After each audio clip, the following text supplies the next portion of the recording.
Empirical formula हमारा चल रहा था और इसमें हमने पढ़ लिया था कि एम्पिरिकल फार्मूला कैसे निकालते हैं। अगर क्वेश्चन में कोई भी सैंपल है उसमें उसके कंपोनेंट्स का परसेंटेज बाई मोल वगैरह दिया रहे, चाहे परसेंटेज बाई मास दिया रहे, चाहे मास का रेशियो दिया रहे, चाहे नंबर ऑफ मॉलिक्यूल्स दिया रहे। हमने देखा था, एक बार रिवाइज कर लेते हैं। हमने देखा था कि कोई भी सैंपल दिया हुआ है तो उस सैंपल में जितना भी कंपोनेंट है उन सारे कंपोनेंट्स का पहले तुम मोल निकाल लो, चाहे मास दिया रहे, चाहे नंबर दिया रहे, चाहे कुछ भी दिया रहे, उससे पहले तुम मोल निकाल लो। सेम सैंपल में मोल निकालने के बाद जो सबसे छोटा मोल आया उससे सबको डिवाइड कर दो। डिवाइड करने के बाद जो रिजल्ट आएगा उसको इंटीजर से तब तक गुना करो जब तक कि हमें whole number ratio, simplest whole number ratio ना मिल जाए। ये था तरीका हमारा एम्पिरिकल फार्मूला निकालने का। फिर बताए थे कि जब एम्पिरिकल फार्मूला निकल जाए तो उसमें अगर तुम एक इंटीजर n से मल्टीप्लाई करते हो तो मॉलिक्यूलर फार्मूला निकल कर आ जाएगा। लेकिन दिक्कत यह है कि n हमें सवाल में दिया नहीं रहता है, n के बजाय हमें मॉलिक्यूलर वेट दिया रहता है। हम निकालते हैं n बराबर molecular weight by empirical weight करके, और जब n निकल कर आता है तो उसे एम्पिरिकल फार्मूला से मल्टीप्लाई करके मॉलिक्यूलर फार्मूला हम लोग निकाल लेते हैं। लेकिन ज़रूरी नहीं है कि हर सवाल में तुमको मॉलिक्यूलर वेट दिया ही रहेगा। जैसे पिछले क्लास का जो लास्ट सवाल था उसमें हम लोगों को मॉलिक्यूलर वेट नहीं दिया हुआ था, वेपर डेंसिटी दिया हुआ था कंपाउंड का। तो हमने वेपर डेंसिटी में 2 से मल्टीप्लाई करके मॉलिक्यूलर वेट निकाला, और एक बार मॉलिक्यूलर वेट निकल गया तो फिर मॉलिक्यूलर वेट को एम्पिरिकल वेट से डिवाइड करके n निकाला, हमारा फिर काम हो गया। ठीक है, तो वैसा ही एक और सवाल हम देखेंगे आज, उसके बाद हम लोग आगे प्रोसीड करेंगे कॉन्सेप्ट में। ठीक है, तो देखते हैं बच्चों सवाल। ये हमारा सवाल है, इसमें बोल रहा है, पढ़ो अच्छे से। इसमें बोल रहा है कि एक गैसियस कंपाउंड है जिसमें 85.7% बाई मास कार्बन है। ठीक है, कार्बन कितना दिया हुआ है? कार्बन दिया है 85.7%, यानी कि 100 ग्राम सैंपल लें तो उसमें 85.7 ग्राम हमारा कार्बन है। आगे बोल रहा है कि हाइड्रोजन जो है वो 14.3% बाई मास है। हमारा हाइड्रोजन जो है वो 14.3% यानी 14.3 ग्राम हो गया। तो बच्चों इस डेटा से तुम एम्पिरिकल फार्मूला तो निकाल लोगे। कैसे निकालेंगे एम्पिरिकल फार्मूला? पहले बताए थे कि मोल निकालना,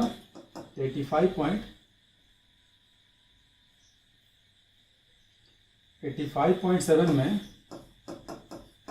डिवाइड कर दोगे 12 से तो आपका मोल आ जाएगा। उसी प्रकार से 14.3 में 1 से डिवाइड कर दोगे तो इसका ही मोल आ जाएगा, जो कि 14.3 ही रहेगा। ठीक है, अगर इसको सॉल्व करोगे तो कितना आ जाएगा? 7, 84, 1, 7, 8, 5, 7.14 मोल आ गया। ठीक है बच्चों, फिर क्या बताए थे कि दोनों में जो छोटा हो उससे दोनों को डिवाइड कर दो। जो छोटा कौन है? 14.3 छोटा है या 7.14? ऑब्वियसली 7.14 छोटा है, तो दोनों को डिवाइड कर दो उससे। 7.14 डिवाइडेड बाई 7.14, इसको भी डिवाइड करोगे तो 14.3 डिवाइडेड बाई 7.14, ये आ गया 2 के बराबर, ये आ गया 1 के बराबर। कहने का मतलब हमारा एम्पिरिकल फार्मूला जो है वो आ गया, कार्बन 1 आया, ठीक है, हाइड्रोजन 2 आया, तो हमारा एम्पिरिकल फार्मूला हो जाएगा CH2। डन यहाँ तक। लेकिन हमसे पूछ क्या रहा है? हमसे पूछ रहा है मॉलिक्यूलर फार्मूला। लेकिन मॉलिक्यूलर फार्मूला निकालने के लिए तो हमें n पता होना चाहिए, और n मिलेगा मॉलिक्यूलर वेट से। हम लिखेंगे क्या? n बराबर molecular weight divided by empirical weight. ठीक है, लेकिन मॉलिक्यूलर वेट हमें पता नहीं है। मॉलिक्यूलर वेट नहीं देकर देखो क्या जानकारी दिया है। बोल रहा है कि इसका डेंसिटी जो है वो 2.28 ग्राम पर लीटर है, 300 केल्विन और 1 atm पे। तो एक बात बताओ, तुम्हें प्रेशर पता है, टेम्परेचर पता है, डेंसिटी पता है, तो क्या PM बराबर DRT से मोलर मास आ जाएगा? तो हम लोग करेंगे क्या कि फॉर्मूला यूज करेंगे, PM बराबर DRT, और यहाँ से हमारा मोलर मास निकल के चला आएगा। मोलर मास बराबर हो जाएगा DRT divided by P। Density कितना है? 2.28 इंटू R हो जाएगा 0.0821। टेम्परेचर कितना है बच्चों? टेम्परेचर दिया हुआ है 300, लिख दो 300 अपॉन प्रेशर हो गया 1 atm। इसको सॉल्व करोगे तो आ जाएगा 2.28 इंटू कितना? 0.0821 को 300 से मल्टीप्लाई किए तो रिजल्ट कितना आया था? 24.6 आ गया था। इसको सॉल्व करोगे तो ये आपका बराबर आ जाएगा 56 के। मल्टीप्लाई करके देखना, मल्टीप्लाई पहले से कर चुके हैं, ये 56 आएगा। तो मॉलिक्यूलर वेट कितना आ गया? 56। अब n बराबर क्या है, molecular weight by empirical weight, value put कर दो, मॉलिक्यूलर वेट आ गया 56, इंपेरिकल वेट, इंपेरिकल फॉर्मूला ये रहा CH2, तो इंपेरिकल वेट कितना होगा 12 2 14, 14 से डिवाइड कर दो, है ना, और ये आ गया 4 के बराबर, n आ गया हमारा। अब n अगर आ गया तो मॉलिक्यूलर फॉर्मूला बराबर n इंटू इंपेरिकल फॉर्मूला, यानी 4 से मल्टीप्लाई हो जाएगा CH2 में, और फॉर्मूला आ जाएगा C4H8 के बराबर। ठीक है बच्चों, तो क्या नोटिस किया इस सवाल में, क्या खास है? इस सवाल में खास ये है कि तुमको मॉलिक्यूलर वेट डायरेक्ट नहीं दिया, बल्कि थोड़ा सा घुमा दिया। पहले जो हम थियरी पढ़ चुके हैं PM बराबर DRT, उसके बेसिस पे हमने पहले मॉलिक्यूलर वेट निकाल लिया, और उसके बाद सवाल में कोई दम नहीं है, जो भी हमने पिछले क्लास में पढ़ा था सारा का सारा वही कॉन्सेप्ट है। ठीक है, क्लियर हो गया है? तो ये नोट कर लो, इसको खुद से कर लो, है ना। आगे अब हम थोड़ा सा कॉन्सेप्ट को बढ़ाते हैं, नोट कर लो। देखो बच्चों, अब क्या करेगा, अब तक तुम जो भी सवाल किए उसमें क्या किया था, उसमें हमारा कोई कंपाउंड था जिसका तुमको इंपेरिकल फॉर्मूला निकालना था, और उस कंपाउंड में जो भी कंपोनेंट है, जो भी एलिमेंट है, उसका परसेंटेज दिया था। एलिमेंट का डायरेक्ट दे दिया था, सवाल बहुत ही आसान था, तुमको सीधे उसमें जो एलिमेंट है वही दे दिया, तुम मोल निकाले, रेशियो निकाले, काम खत्म हो गया। अगर हम उस कंपाउंड में मौजूद एलिमेंट नहीं देकर उस एलिमेंट का कोई कंपाउंड दे दें, सुनना ध्यान से, वैसे सवाल में ज़्यादा अच्छे से क्लियर होगा, लेकिन सुनना ध्यान से। हम कोई कंपाउंड है, कंपाउंड में मान लो कार्बन है, लेकिन हम कार्बन नहीं देकर हम कार्बन का कोई कंपाउंड बोल दें, और बोले कि उस कंपाउंड में जितना कार्बन है उतना ही कार्बन इस सैंपल में भी है। ठीक है, चाहे हम बोले कि कंपाउंड में हाइड्रोजन है, लेकिन हाइड्रोजन कितना है ये नहीं बताएं, बल्कि हाइड्रोजन का कोई दूसरा कंपाउंड दे दें और बोले कि उसमें जितना हाइड्रोजन है उतना ही हाइड्रोजन इसमें है, तो कोई दिक्कत नहीं। इंपेरिकल के पहले वाला कॉन्सेप्ट तुम सीखे थे कि किसी भी मॉलिक्यूल में तुम किसी भी कंपोनेंट का मास आराम से निकाल सकते हो, तो वो यहाँ पे इस्तेमाल हो जाएगा। ठीक है, एग्जाम्पल से समझते हैं, अच्छे समझ में आएगा। ठीक है, मान लो सवाल दिया हुआ है कि 1.4 gram of an organic compound, organic compound से कोई इसमें कोई खास मतलब नहीं है, बस एक कंपाउंड है जो कि ऑर्गेनिक कंपाउंड है, कार्बन उसमें होगा। मतलब ऑर्गेनिक कंपाउंड क्या होता है वैसे पढ़े ही होगे ऑर्गेनिक केमिस्ट्री में, लेकिन इस सवाल में ऑर्गेनिक कंपाउंड ऐसे कोई खास रिलेशन नहीं है, सिंपली एक कंपाउंड तुम समझोगे तो भी तुम्हारा सवाल हो जाएगा। ठीक है, 1.4 gram of an organic compound on reaction with oxygen, ठीक है, on reaction with oxygen gives 4.4 gram of CO2 and 1.8 gram of H2O। क्या बोल रहा है, देखो बोल रहा है कि एक ऑर्गेनिक कंपाउंड है, ऑर्गेनिक कंपाउंड में कंपोनेंट कौन सा है नहीं दिया, बल्कि ये दिया कि जब ये कंपाउंड ऑक्सीजन से रिएक्शन करता है तो रिएक्शन करके हमें कार्बन डाइऑक्साइड देता है 4.4 ग्राम और वाटर देता है 1.8 ग्राम। तो बोल रहा है कि बताओ इस कंपाउंड का इंपेरिकल फॉर्मूला क्या होगा। डिटरमाइन इंपेरिकल फॉर्मूला, चाहे simplest formula of the compound. तो ऐसा सवाल हम लोग कैसे करेंगे, ठीक है, तो तुम समझना है इसको बहुत ही बढ़िया से। देखो बच्चों, तुम्हें क्या बोल रहा है, तुम्हें बोल रहा है कि हमारा एक ऑर्गेनिक कंपाउंड है, मान लो ये हमारा ऑर्गेनिक कंपाउंड है, और बोला कि जब हम इस ऑर्गेनिक कंपाउंड का रिएक्शन ऑक्सीजन से कराते हैं, तुम बोलोगे यहाँ पे लिखा हुआ है OXYGEN लैंग्वेज में, आपने O2 मॉलिक्यूल क्यों लिया। तो जब भी रिएक्शन कराएगा तो उस कंपाउंड से रिएक्शन कराता है जो हमें मिल सके, जो स्टेबल हो। क्या ऑक्सीजन एटम के फॉर्म में मिलता है नेचर में? नहीं मिलता है ना, ऑक्सीजन जो है ऑक्सीजन गैस के फॉर्म में मिलता है। यही रीज़न है कि हमने O2 से इसका रिएक्शन कराया है। जब भी बोलेगा तुमको कि ऑक्सीजन से रिएक्शन कराया तो ऑक्सीजन गैस से कराएगा, नाइट्रोजन बोलेगा तो नाइट्रोजन गैस से कराएगा। ठीक है, कुछ मेंशन नहीं करेगा, सीधे हम मॉलिक्यूल ले लेंगे। क्लियर हुआ? तो इस ऑर्गेनिक कंपाउंड का रिएक्शन ऑक्सीजन से कराया और सवाल खुद बोल रहा है कि 4.4 ग्राम CO2 मिला। तो हमने प्रोडक्ट में क्या बना दिया, CO2, और ये है कितना 4.4 ग्राम। और क्या मिला साथ में? साथ में बोल रहा है कि H2O मिला। ये कितना मिला? 1.8 ग्राम मिला। तो बच्चों एक बात बताओ, ये हमारा सवाल है, ठीक है। इम्पिरिकल फार्मूला निकालने को बोल रहा है। तो इम्पिरिकल फार्मूला किसका निकालने को बोल रहा है? इस ऑर्गेनिक कंपाउंड का इम्पिरिकल फार्मूला हमको चाहिए। तो सबसे पहले तुम ये पता करोगे, ये O और C नहीं है, ये मत समझना कि ऑक्सीजन और कार्बन है ना। ऑर्गेनिक कंपाउंड को शॉर्टकट में ऐसे लिखा हुआ है, समझ गए? ये O.C ऑर्गेनिक कंपाउंड लिखा हुआ है, ऑक्सीजन आइटम कार्बन आइटम नहीं है वो, है ना। तो ये कंपाउंड O2 से रिएक्शन करके CO2H2O दिया, हमें इस कंपाउंड का इम्पिरिकल फार्मूला चाहिए, ठीक है। हम बताएं कि इम्पिरिकल फार्मूला निकालने के लिए तुमको सबसे पहले कंपोनेंट चाहिए होगा।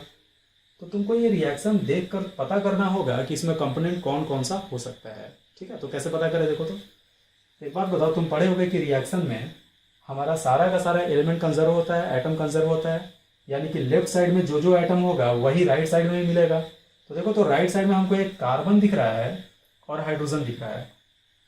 लेफ्ट साइड में अगर राइट साइड में कार्बन हाइड्रोजन है तो पक्के से लेफ्ट साइड में भी कार्बन और हाइड्रोजन होगा, क्योंकि ऑक्सीजन इस O2 में तो कार्बन हाइड्रोजन नहीं है। तो यहां से क्या क्लियर हुआ? ये कार्बन हाइड्रोजन पक्के से कहां पे होगा? इस ऑर्गेनिक कंपाउंड में होगा। तो इतना तो क्लियर हो गया कि इस ऑर्गेनिक कंपाउंड में कार्बन है और कौन है? साथ में हाइड्रोजन भी है। और कितना है? तो मास कंजर्वेशन से जितना प्रोडक्ट में कार्बन होगा एग्जैक्टली, न थोड़ा सा ज्यादा न थोड़ा सा कम, एग्जैक्टली उतना ही कार्बन रिएक्टेंट में भी होगा, और जितना प्रोडक्ट में हाइड्रोजन होगा उतना ही रिएक्टेंट में भी होगा। तो एक बात बताओ, क्या पिछले क्लास में तुमको कार्बन निकालना सिखाए थे? कितना है? 4.4 ग्राम CO2। तो इसमें कार्बन कितना होगा? कार्बन बताओ कितना होगा? क्या सिखाए थे? 12, कार्बन 1 है तो 12, पूरे का मास कितना? 44, और इसको मल्टीप्लाई कर देते हैं W से, यानी इतना ग्राम कार्बन होगा, यानी कितना आ गया? ये 1.2 ग्राम कार्बन आ गया। उसी प्रकार से हाइड्रोजन कैसे निकालें?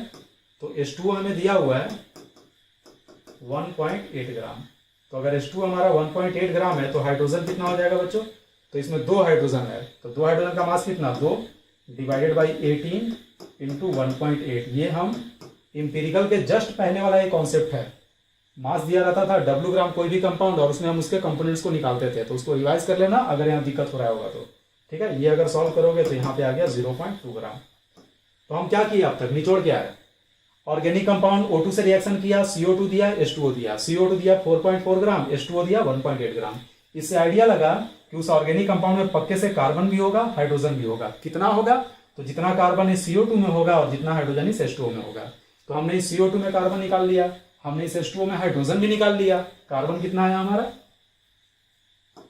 कार्बन आ गया, है ना, 1.2 ग्राम। हाइड्रोजन कितना है बच्चों? तो हाइड्रोजन आ गया 0.2 ग्राम, ठीक है। अब सवाल उठता है कि क्या केवल यही दोनों होगा? ये दोनों तो पक्के से होगा, लेकिन क्या इन दोनों के अलावा कोई और भी हो सकता है या नहीं हो सकता है? तो हमको ये चीज चेक करना होगा। कैसे चेक करेंगे? प्रोडक्ट में बताओ और कौन सा एलिमेंट है? तो और हमको ऑक्सीजन दिख रहा है, लेकिन लेफ्ट साइड में हम देख रहे हैं कि ऑक्सीजन यहां पे है। अगर यहां पे ऑक्सीजन है, यानी कि RHS में जो ऑक्सीजन आया है वो ऑक्सीजन यहां से भी आ सकता है, लेकिन इसका मतलब ये नहीं है कि यहां से एकदम नहीं ही आएगा। हो सकता है यहां से भी आ रहा हो सकता है कि इस ऑर्गेनिक कंपाउंड में भी ऑक्सीजन हो, और ऑर्गेनिक कंपाउंड का ऑक्सीजन और ये ऑक्सीजन, ये दोनों मिलकर प्रोडक्ट में ऑक्सीजन दे रहा हो, या ये भी हो सकता है कि ऑर्गेनिक कंपाउंड में ऑक्सीजन नहीं हो। तो हम पता कैसे करेंगे? इतना तो आइडिया लगा कि ऑक्सीजन का पॉसिबिलिटी बनता है। तो एक काम करो, यहाँ पे O ऐसे करके लिख दो, ठीक है। ये ऑक्सीजन हुआ। अब हम चेक करेंगे कि ऑक्सीजन इसमें है या नहीं है। कैसे चेक करेंगे? तो एक बात बता, ऑर्गेनिक कंपाउंड का मास कितना दिया है? 1.4 ग्राम। तुमने कार्बन कितना निकाला? 1.2 ग्राम। हाइड्रोजन कितना निकाला? 0.2 ग्राम। दोनों को ऐड करो तो 1.2 ग्राम 0.2 ग्राम ऐड करके आ रहा है 1.4 ग्राम, और हमारा कंपाउंड भी है 1.4 ग्राम। तो ये कंपाउंड तो हो गया। इस ऑर्गेनिक कंपाउंड में कार्बन हाइड्रोजन को जोड़ने से हमारे ऑर्गेनिक कंपाउंड का वजन आ गया। इसका मतलब ये हुआ कि इसमें ऑक्सीजन का तनिक भी मात्रा मौजूद नहीं है। क्लियर हो गया बच्चों? इसमें ऑक्सीजन का तनिक भी मात्रा मौजूद नहीं है। हाँ, अगर हमारा ऑर्गेनिक कंपाउंड 1.4 ग्राम से ज्यादा होता है तो इससे पता चलता है कि ऑर्गेनिक कंपाउंड में कार्बन हाइड्रोजन के अलावा पक्के से कोई दूसरा एलिमेंट जरूर है। और वो कौन होता है? तो डेफिनेटली ऑक्सीजन ही होता है, क्योंकि और कोई एलिमेंट तो हमको दिख नहीं रहा है। और ऑक्सीजन कितना होता? तो जितना ज्यादा होता उतना ही हमारा ऑक्सीजन होता। खैर, वो हम देखेंगे बाद में। फिलहाल इतना क्लियर हो गया कि इस कंपाउंड में कार्बन 1.2 ग्राम है, हाइड्रोजन 0.2 ग्राम है, और ऑक्सीजन नहीं है। बस सवाल खत्म हो गया, इतना बस तुमको एक्स्ट्रा करना था। और यहाँ के बाद तुमको आता है, क्या करेंगे, मोल निकाल लो। 1.2 डिवाइडेड बाई 12 बराबर आ गया 0.1 मोल। यहाँ भी मोल निकालो, 0.2 बाई 1 बराबर 0.2 मोल। मोलर मास से भाग दे दिए, छोटे वाले से डिवाइड करो। 0.2 0.1 में 0.1 छोटा है, 0.1 डिवाइडेड बाई 0.1 बराबर 1 आ गया। 0.2 बाई 0.1 बराबर 2 आ गया। तो क्या हो जाएगा फॉर्मूला बच्चों, है ना, कार्बन कितना आया 1, हाइड्रोजन कितना आया 2, तो एम्पिरिकल फॉर्मूला इसका हो जाएगा CH2। ठीक है, इसको नोट करिए और खुद से भी करिए तो इसको जल्दी से।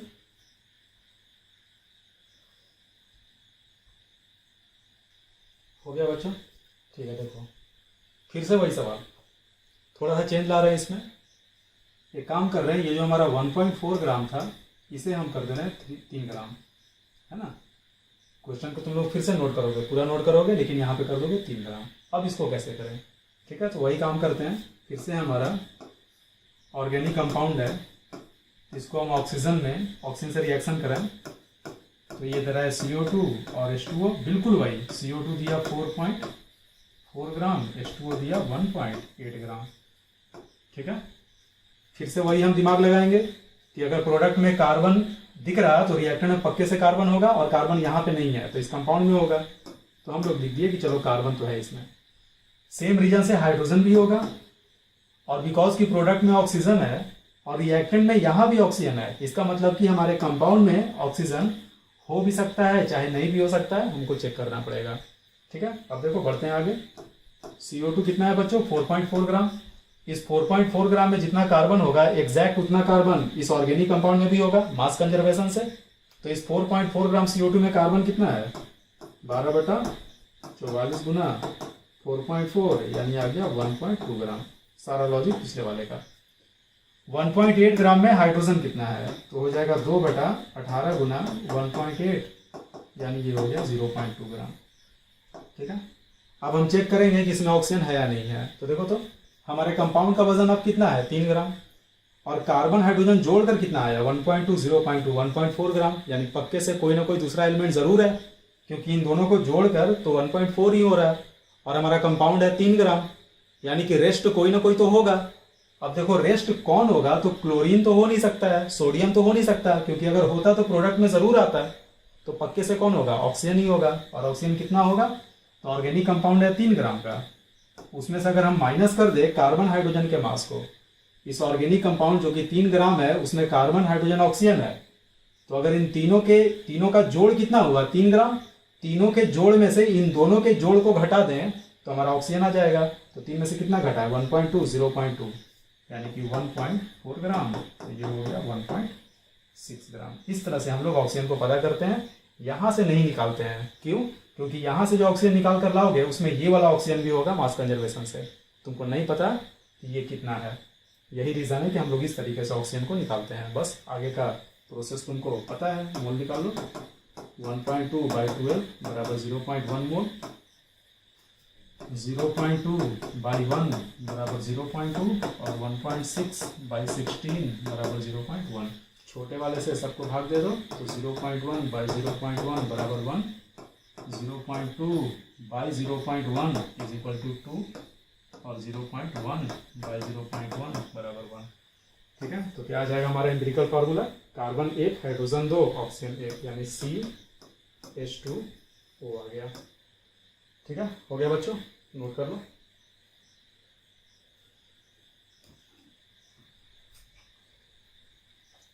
चलो बच्चों वीडियो पॉज करो, ये सवाल नोट करो और इसको अभी कभी करो तो करके आंसर मिला, बिल्कुल सही आंसर आना चाहिए। ठीक है, फिर उसके बाद वीडियो प्ले करके आगे देखना। ठीक है, करते हैं हम लोग। बोल रहा है 44 ग्राम एक सैंपल है ऑर्गेनिक कंपाउंड का, है ना। इस बार हमारा ऑर्गेनिक कंपाउंड जो है वो कितना दे दिया है 44 ग्राम, और बोल रहा है कि इसका कंबसन करा दिए। ठीक है, तो रट लो अच्छे से, जब भी कंबसन बोलेगा तो कंबसन का मतलब ऑक्सीजन के साथ रिएक्शन कराना होता है। ठीक है, एकदम रट जाओ अच्छे से। इसमें ऑक्सीजन दिया नहीं है लेकिन कंबसन लिख दिया, तो कंबसन का मतलब होता है ऑक्सीजन के साथ रिएक्शन कराना। तो हम इसका रिएक्शन करा दिए O2 के साथ। ठीक है, बनेगा क्या, वही CO2 और H2O। CO2 कितना बना इस बार CO2 बना 88 ग्राम। बिल्कुल सारा का सारा वही कॉन्सेप्ट है, होपफुली तुम लोगों का सही भी हुआ होगा। और H2O दिया है 36 ग्राम। तो इसमें क्या क्या हो सकता है? कार्बन तो डेफिनेटली होगा, हाइड्रोजन भी पक्के से होगा, ऑक्सीजन हो सकता है चाहे नहीं हो सकता है, चेक करना होगा। कार्बन कितना आएगा? तो CO2 है 88 ग्राम, तो कार्बन आ जाएगा 12/44 गुना 88, यानी कितना ग्राम? 24 ग्राम हो गया। हाइड्रोजन कितना? 2 हाइड्रोजन है, तो 2/H2O का कितना? 18 × 36, ये हो गया 4 ग्राम। तो देखो तो बच्चों 24 और 4 28 ग्राम ही हुआ, और ये है 44 ग्राम, यानी कि रेस्ट कोई ना कोई होगा, और वो कौन होगा? ऑक्सीजन। तो हम क्या करेंगे? 44 में से इन दोनों को घटा देंगे, तो 24 और 4 28, 44 में से 28 को माइनस कर दो, तो आ जाएगा 30 नहीं आएगा, आ जाएगा 16 ग्राम। ठीक है, मोल निकाल दो। तो 24/12 करोगे तो 2 आ गया, 4/1 करोगे तो 4 ही आएगा, और ऑक्सीजन का मोल निकालने के लिए 16/16, तो 1 आ गया। खत्म हो गया। कार्बन 2, हाइड्रोजन 4 और मात्र 1 ऑक्सीजन। ठीक है, नोट कर लो।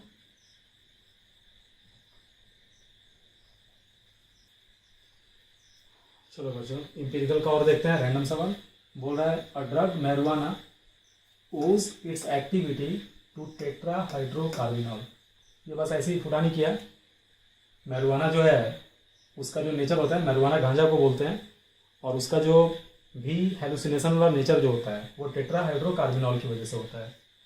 आगे बोल रहा है कि इसमें, यहाँ से मेरा सवाल शुरू होता है, which contain 70% as many carbon atoms as hydrogen atoms. इसका क्या मतलब हुआ? तो सिंपली ये लैंग्वेज है, बस लैंग्वेज समझ में आना चाहिए। बोल रहा है कि जितना इसमें हाइड्रोजन एटम है उसका 70% कार्बन एटम है। ठीक है, और आगे बोल रहा है कि 15 times as many hydrogen atoms as there are oxygen atoms, और जितना ऑक्सीजन है उसका 15 गुना हाइड्रोजन है। कहने का मतलब इस कंपाउंड में कार्बन है, हाइड्रोजन है और ऑक्सीजन है। अगर हम ऑक्सीजन को X मान लें, ऑक्सीजन का नंबर मान रहे हैं, ध्यान देना, क्योंकि ये नंबर की बात कर रहा है। कह रहा है कि जितना ऑक्सीजन का एटम है उसका 15 गुना हाइड्रोजन का एटम है, तो ये एटम का नंबर दिया है, तो हमने ऑक्सीजन का ले लिया X एटम्स। ठीक है, तो हाइड्रोजन कितना होगा? हाइड्रोजन हो जाएगा 15X एटम्स। ठीक है, और कार्बन कितना होगा? तो बोल रहा है कि जितना हाइड्रोजन है उसका 70% कार्बन है, तो 15X का 70/100 कर दो, और यहाँ से जब सॉल्व करोगे तो कितना आ जाएगा? ये अगर सॉल्व करोगे तो 105X, और ये 100 जो है इसकी वजह से ये हो जाएगा 10.5।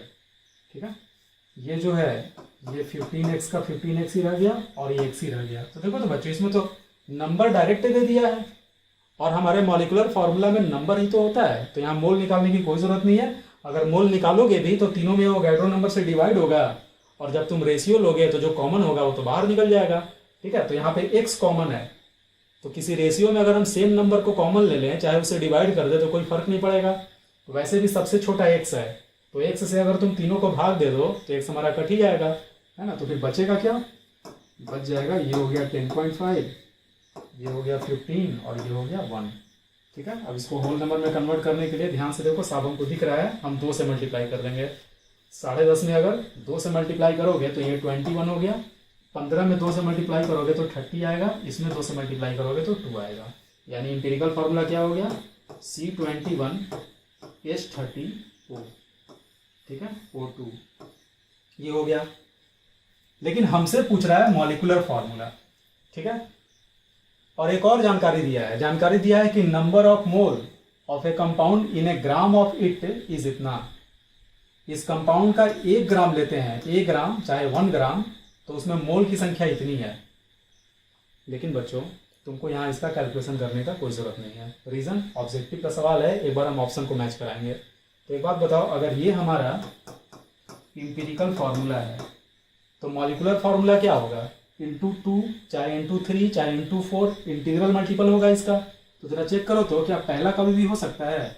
C20H30O2, तो अगर तुम इसमें 2 से मल्टीप्लाई करो चाहे 3 से करो तो कभी भी ये नहीं आने वाला है, क्योंकि इसमें कार्बन 21 है तो अगर इसका मॉलिक्यूलर फार्मूला होगा तो कार्बन या तो 21 होगा, नहीं तो इसका डबल होगा, चाहे 3 गुना होगा, और ये तो 20 है, तो ये कभी पॉसिबल नहीं है। ठीक है, सी ऑप्शन में आ जा।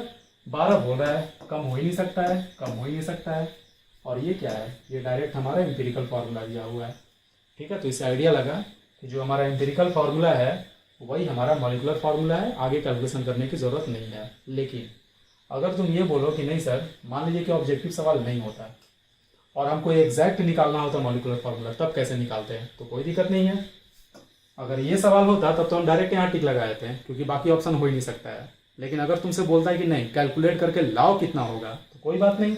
क्या जानकारी दिया है बच्चों, 1 ग्राम में 0.00318 मोल है, यानी कि 0.00318 मोल जो है उसका मास कितना है, 1 ग्राम। सही है, तो 1 मोल का मास कितना होगा, तो 1 मोल का मास निकालोगे तो 1/0.00318 ग्राम आ जाएगा। और जो 1 मोल का मास होता है, जो 1 मोल का मास होता है उसी को हम क्या बोलते हैं, उसी को हम बोलते हैं मोलर मास। यानी कि यहां से कैलकुलेट होकर हमारा जो भी आएगा वही हमारा मॉलिक्यूलर वेट होगा। और एक बार यहां से मॉलिक्यूलर वेट आ गया तो मॉलिक्यूलर वेट को इंपेरिकल वेट से डिवाइड करेंगे तो हमारा n निकल के आ जाएगा। तुम नोटिस करोगे कि n तुम्हारा 1 आ रहा है। ठीक है, इसको कैलकुलेट करके लिख देते हैं। ये निकालोगे तो आ जाएगा 314.46। ये एग्जैक्ट हम लिखती है ना, कैलकुलेटर से निकालते हैं। तुम बोलोगे इतना कैसे करेंगे, इतना मुश्किल कैलकुलेशन है ना, तो तुमको पूरा अप्रॉक्स में जाने की जरूरत नहीं है, सॉरी मतलब दशमलव के बाद जाने की जरूरत नहीं है। तुम सिंपली 3 अंकों तक निकाल दो, तुम्हारा काम हो जाएगा। ठीक है, पहली बात। दूसरी बात, वैसे भी ऑब्जेक्टिव सवाल था तो ये तो ऐसे भी नहीं निकालना था, ये तो हम तुमको आंसर लाने के लिए बता रहे हैं। ठीक है बच्चों, तो ये हमारा मोलर मास आ गया, ये हो गया मॉलिक्यूलर वेट। अब क्या लिखेंगे, n बराबर molecular weight by empirical weight. Molecular weight आ गया 314.46 और इंपेरिकल वेट जब तुम यहां से निकालोगे तो ये एग्जैक्ट आ जाएगा 314। ठीक है, 21 कार्बन है तो 21 गुना 12, उसमें ऐड कर देना हाइड्रोजन का 30 और 2 ऑक्सीजन है तो 32। तो ये कितना आ गया, n हमारा इंटीजर होता है तो भले ही ये 0.46 एक्स्ट्रा है, लेकिन हम बोलेंगे कि ये अप्रॉक्स में 1 आ जाएगा। अप्रॉक्स का बहुत ही क्लोज आएगा 1 के बराबर। तो अगर n हमारा 1 हुआ, इसका मतलब कि इंपेरिकल फार्मूला 1 से मल्टीप्लाई करोगे तो मॉलिक्यूलर फार्मूला आ जाएगा। कहने का मतलब यही हमारा मॉलिक्यूलर फार्मूला भी हो गया। ठीक है, नोट कर लो।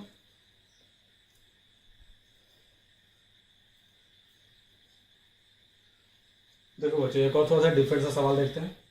करा an evacuated glass tube. Evacuated का मतलब क्या, उसमें वैक्यूम है, उसमें कुछ भी नहीं है। वॉज वेड, उसका वजन किया गया।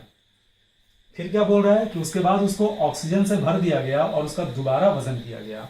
ठीक है, the difference in wait was 0.25 ग्राम। एक बल्ब था, बिल्कुल खाली वैक्यूम था, उसमें कुछ नहीं था, एयर वगैरह कुछ नहीं था, उसको तौला, फिर उसमें ऑक्सीजन भर दिया, उसको दोबारा तौला और ये नोटिस किया कि दोनों के वजन में जो डिफरेंस है वो 0.25 ग्राम का है। इसका क्या मतलब हुआ, इसका मतलब ये हुआ कि उसमें ऑक्सीजन 0.25 ग्राम आया, यानी कि हमारा ऑक्सीजन जो है वो हो गया 0.25 ग्राम। गैस का सिलेंडर भरवाने ले जाते होगे कभी बचपन में, तो गैस का सिलेंडर भरवाते हो तो वो क्या करता है, पहले खाली वाले को तौलता है, फिर उसमें गैस भर देता है, फिर तौलता है, फिर दोनों का जो डिफरेंस होता है वो बोलता है कि वही गैस का मास है और उसका तुमको प्राइस पे करना होता है। तो यही काम किया है, खाली बल्ब था उसको तौला, ऑक्सीजन से भर के तौला और दोनों के बीच में जो डिफरेंस आया, पहले 5 kg था, मान लो खाली बल्ब है 5 kg, उसमें ऑक्सीजन भर के तौला तो 7 kg हो गया। तो बताओ 2 kg बढ़ा कैसे, तो ऑक्सीजन की वजह से बढ़ा, यानी ऑक्सीजन उसमें 2 kg होगा। लेकिन यहाँ पे 0.25 ग्राम आ रहा है डिफरेंस, तो हमारा ऑक्सीजन 0.25 ग्राम होगा। आगे बोल रहा है कि दी operation was repeated under identical condition of pressure, volume and temperature. बोल रहा है कि इस घटना को दोहराया गया लेकिन प्रेशर, वॉल्यूम, टेम्परेचर को सेम रखा गया। तो एक बात बताओ, अगर इस घटना को तुम दोहराओगे और प्रेशर, वॉल्यूम और टेम्परेचर सेम है तो मोल बराबर क्या होता है, पीवी अपॉन आरटी। तो हम ये कमेंट कर सकते हैं कि जब तुम इस घटना को दोहराओगे तो जो मोल यहां पे आएगा वही मोल हमारा आरएचएस में भी आ जाएगा, सेम मोल आएगा। दोबारा करोगे तो भी सेम मोल आएगा क्योंकि प्रेशर, वॉल्यूम, टेम्परेचर हमारा सेम है। बोल रहा है कि ऑपरेशन को रिपीट किया गया under identical condition of pressure volume and temperature. Pressure volume temperature हमारा सेम है तो मोल भी सेम, लेकिन बोल रहा है विथ अननोन गैस एक्स, लेकिन इस बार जो गैस है उसका नाम है एक्स, और इस बार जो डिफरेंस आया वो 0.375 ग्राम का आया, यानी एक्स का मास इस बार हो गया फिर से सेम लॉजिक से 0.375 ग्राम। लेकिन क्योंकि प्रेशर वॉल्यूम टेम्परेचर दोनों ही केस में सेम है तो मोल हमारा पक्के से सेम है, तो हम ये कमेंट कर सकते हैं कि जो ऑक्सीजन का मोल होगा वही मोल ऑक्सीजन एक्स का होगा, और मोल बराबर क्या होता है बच्चों, मास बाई मोलर मास, और ऑक्सीजन का मास कितना है 0.25 ग्राम, तो आप लिखोगे 0.25 divided by molar mass oxygen का 32 इज इक्वल टू एक्स का मास कितना है 0.375 ग्राम, 0.375 gram divided by molar mass of x, और यहाँ से आपका मोलर मास एक्स का बहुत ही आराम से निकल के चला आएगा, है ना। यही हमारा आंसर हो गया, यही पूछ रहा है what is the molecular weight of gas. खत्म हो गया, ठीक है, डन, नोट करो।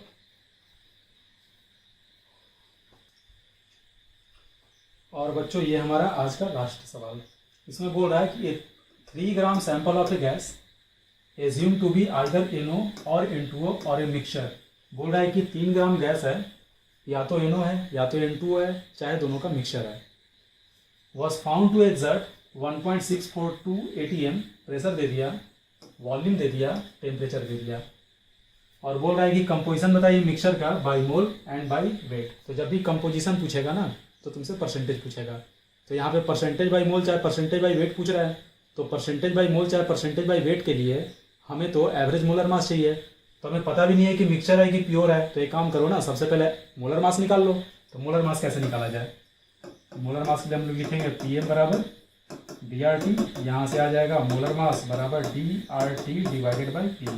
डेंसिटी कितना, मास बाई वॉल्यूम, मास दिया है 3 ग्राम, वॉल्यूम कितना दिया है 1.132, डिवाइड कर दो 1.132, R हो जाएगा 0.0821, टेम्परेचर दे रखा है 300 और प्रेशर दे रखा है 1.642। अब इसको सॉल्व करना है, ठीक है। तो देखो बच्चों छोटी छोटी चीज़ों का ध्यान रखा जाता है, ध्यान से देखो 0.0821 में अगर 2 से मल्टीप्लाई करोगे तो 0.1642 आएगा, और नीचे में देखो 1.642 है। अगर तुम 0.0821 में 2 से मल्टीप्लाई करो तो 0.1642, और ये 1.6 है तो हम 20 से मल्टीप्लाई कर देंगे, है ना, तो ये 20 बार में कट गया। अब ये 20 से 300 15 बार में कटेगा, और 15 में 3 से मल्टीप्लाई करोगे तो आ जाएगा 45 डिवाइडेड बाई 1.132, ठीक है। और इसको अगर तुम सॉल्व करोगे तो ये आपका आ जाएगा 39.75 के बराबर, ठीक है। तो एक बात बताओ, अगर NO होता तो हमारा मोलर मास 30 आता, जो कि आया नहीं। अगर N2O होता तो हमारा मोलर मास 44 आता, जो कि वो भी नहीं आया, दोनों के बीच में आया। इसका मतलब कि पक्के से हमारे पास इन दोनों का मिक्सचर है, और अगर दोनों का मिक्सचर है तो कोई दिक्कत नहीं, पड़ा हुआ है हमारा percentage by mole of NO बराबर क्या था formula, 100 into M average minus molar mass दूसरे का, तो दूसरा कौन है, दूसरा हमारा N2 है, divided by molar mass of NO minus molar mass of N2O। Value put कर दो, 100 इंटू M एवरेज कितना 39.75, N2O का molar mass 44 divided by 30 minus 44, तो ये कितना हो गया 100 इंटू 39.75 में से 44 अगर घटाओगे तो नेगेटिव साइन आएगा, और 30 में से 44 घटाओगे तो यहाँ भी एक नेगेटिव साइन आएगा, तो दोनों कैंसिल हो जाएगा। तो डायरेक्ट हम पॉजिटिव वाला लिख रहे हैं, ऊपर में आ जाएगा माइनस करके 4.25 और नीचे में आ जाएगा 14, यानी ये हो गया 425 बाई 14, और इसको जब सॉल्व करोगे तो आपका आ जाएगा 30.35 के बराबर। तो ये परसेंटेज बाई मोल आ गया।